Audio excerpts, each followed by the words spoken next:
Technology ఇంతగా అభివృద్ధి చెందిన ఈ రోజుల్లో కూడా మన ఇంజనీర్లకు సైతం అర్థం కాని నిర్మాణ శైలి మన పూర్వీకుల సొంతం. అలాంటి ఒక విస్మయపరిచే అద్భుతమే తెలంగాణ రాష్ట్రం. నల్గొండ జిల్లా పానగల్లు సమీపంలో ఉన్న శ్రీ ఛాయా సోమేశ్వర స్వామి దేవాలయం. సహజంగా ఏదైనా వస్తువు మీద వెలుతురు పడితే ఆ వెలుతురు ఏ దిశ నుంచి పడుతుందో దానికి వ్యతిరేక దిశలో నీడ ఏర్పడుతుంది. సూర్యుడి గమనాన్ని బట్టి ఆ నీడ కూడా మారుతూ ఉంటుంది. ఇది మనందరికీ తెలిసిన సైన్స్. కానీ ఛాయా సోమేశ్వర ఆలయంలో ఈ భౌతిక శాస్త్ర సూత్రం పనిచేయలేదు.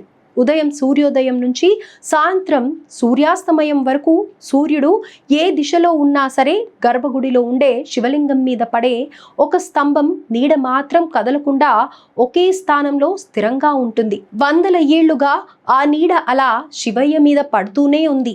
అసలు ఆ నీడ ఎక్కడి నుంచి పడుతోంది? ఆ శివలింగం వెనుక ఉన్న కాంతి రహస్యం ఏంటి? గర్భగుడిలోకి నీరు ఎక్కడి నుంచి వస్తుంది? ఇవన్నీ ఇవాల్టి వీడియోలో చూద్దాం. ఒకప్పుడు పానగల్లు కుందూరి చోళులకు రాజధానిగా విరాజిల్లింది. ఈ ప్రాంతంలో ఎన్నో అద్భుతమైన దేవాలయాలు నిర్మించబడ్డాయి. అందులో అత్యంత విశిష్టమైనది ఈ ఛాయా సోమేశ్వర ఆలయం. చరిత్రకారుల అభిప్రాయం ప్రకారం ఈ గుడి నిర్మాణాన్ని 11-12వ శతాబ్దాల మధ్య కాలంలో ఇక్ష్వాకులు ప్రారంభించగా తర్వాత వచ్చిన కుందూరి చోళులు దీన్ని పూర్తి చేసి సర్వాంగ సుందరంగా తీర్చిదిద్దారు. పానగల్లుకు సమీపంలోనే ఉదయ సముద్రం అనే అతిపెద్ద మానవ నిర్మిత చెరువు ఉంది. ఈ చెరువు పక్కనే విశాలమైన పచ్చని పొలాల మధ్యలో ఈ ఆలయం అత్యంత ప్రశాంతమైన వాతావరణంలో కొలువై ఉంది. ఈ దేవాలయాన్ని వాస్తుపరంగా త్రికూటాలయం అని పిలుస్తారు. త్రికూటాలయం అంటే 3 గర్భగుడులు, 3 విమాన గోపురాలు కలిగి ఉండి వాటన్నింటికీ కలిపి మధ్యలో ఒకే విశాలమైన మహామండపం ఉండటం. ఇది మన ప్రాచీన తెలంగాణ శిల్పకళా వైభవానికి నిదర్శనం. ఈ ఆలయంలో తూర్పు ముఖంగా ఉన్న గర్భగుడిలో శ్రీ సూర్య భగవానుడు, ఉత్తరముఖంగా ఉన్న గర్భగుడిలో శ్రీ మహావిష్ణువు మరియు పశ్చిమాన ఉన్న ప్రధాన గర్భగుడిలో శ్రీ సోమేశ్వర స్వామి కొలువై ఉన్నారు. ఈ 3 ఆలయాలను కలుపుతూ నిర్మించిన మహామండపంలోని స్తంభాలపై అద్భుతమైన శిల్పకళ దర్శనమిస్తుంది. రామాయణ, మహాభారత, శివ పురాణాలకు చెందిన ఎన్నో అద్భుత ఘట్టాలను ఈ రాతి స్తంభాలపై అత్యంత సున్నితంగా చెక్కారు నాటి శిల్పులు. ఈ గుడికి సంబంధించిన అత్యంత ఆశ్చర్యకరమైన విషయం ప్రధాన గర్భగుడిలోని శివలింగం మీద పడే నీడ. ఆ నీడ నిరంతరం ఒకే స్థానంలో ఒకే ఆకారంలో ఉంటుంది. అందుకే ఈ స్వామికి ఛాయా సోమేశ్వరుడు అనే పేరొచ్చింది. మరి ఈ నీడ దేనిది?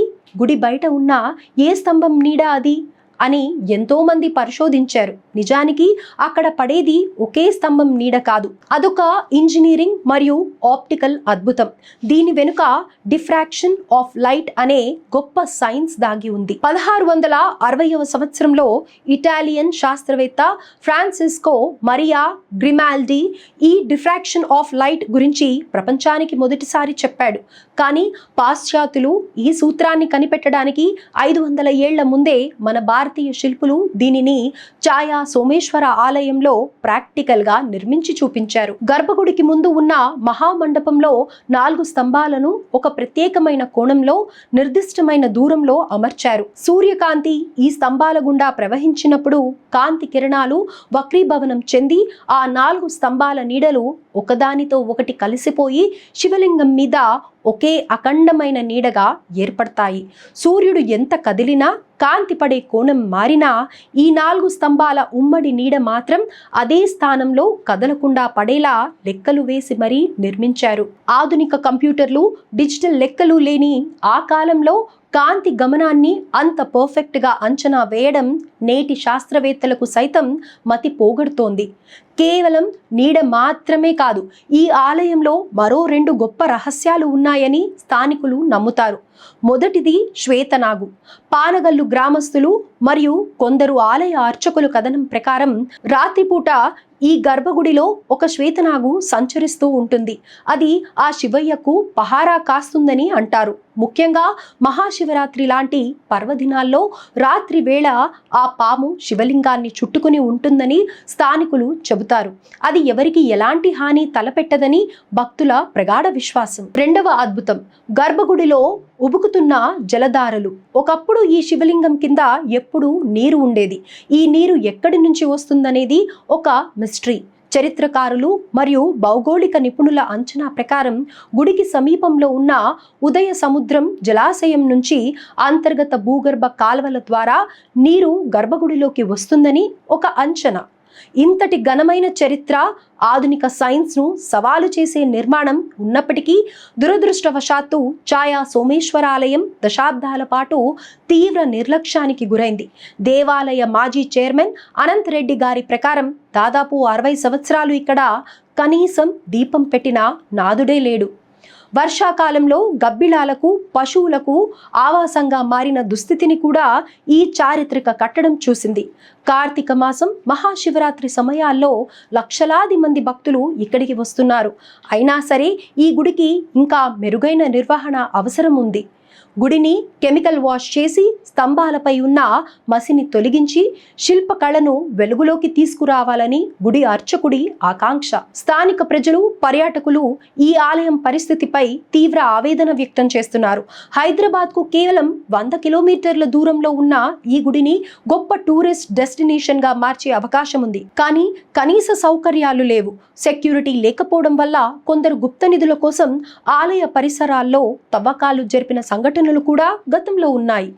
పురావస్తు శాఖ, పర్యాటక శాఖ, దేవాదాయ శాఖ ఈ 3 విభాగాలు పూర్తి స్థాయిలో సమన్వయంతో పనిచేస్తేనే ఈ ఆలయానికి పూర్వ వైభవం తిరిగి వస్తుంది.